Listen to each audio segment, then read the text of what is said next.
Here's what I ate today. I wanted to record this video because I love watching these. Started off with a latte and coconut pulp probiotic, and then I was on the go this morning, so I had another coffee and a perfect bar. Then when I came back, I made these instant oats by Purely Elizabeth. They were really good. I'm trying to get some more fiber in my diet, so that's why I had them, and they're delicious. Added peanut butter and blueberries.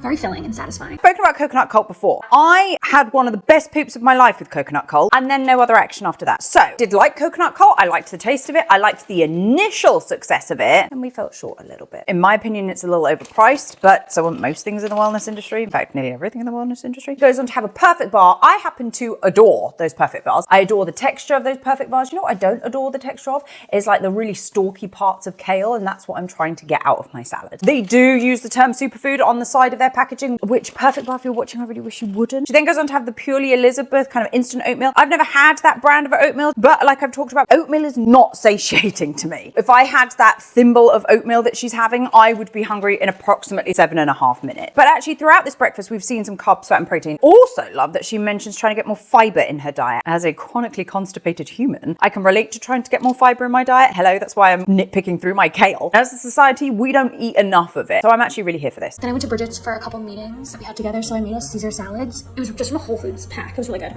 Another coffee and some snacks. No mention of anything being clean, dirty, I don't know. And then she talks about having some coffee and some snacks. Now, we being me and better half have actually tried those Smart Sweets. I hated them. The name Smart Sweets, implying that if you're having this type of candy, then you're smart. And if you're having anything other than Smart Sweets, then you're not smart. And if you don't massage your kale, this is your sign to actually massage your kale. You're welcome. Then I was time for dinner, and this is one of my favorite meals to make. It's just like really basic tacos. I honestly feel like they taste like Taco Bell in the best way possible. They're just very simple and delicious. I had 2 of these, and Louis had 4 because he's a savage.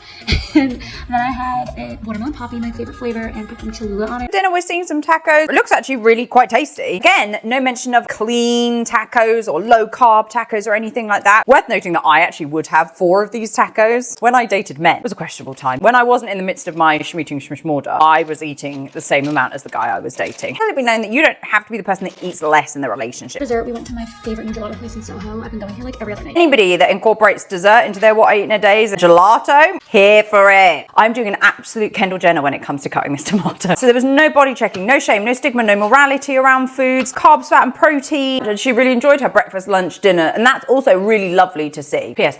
I basically have been adding hot honey to everything, and I was like, I'm just gonna add hot honey to this salad. Will it go? Who knows? That's why it's called a surprise salad. Appreciate that some of the what I eat in a days that I've seen of late haven't had as much shaming and stigmatizing around food. So could this be a change in direction for what I eat in a days? I'll believe it when I see it. Does anybody else have a wonky boob? I have a wonky boob.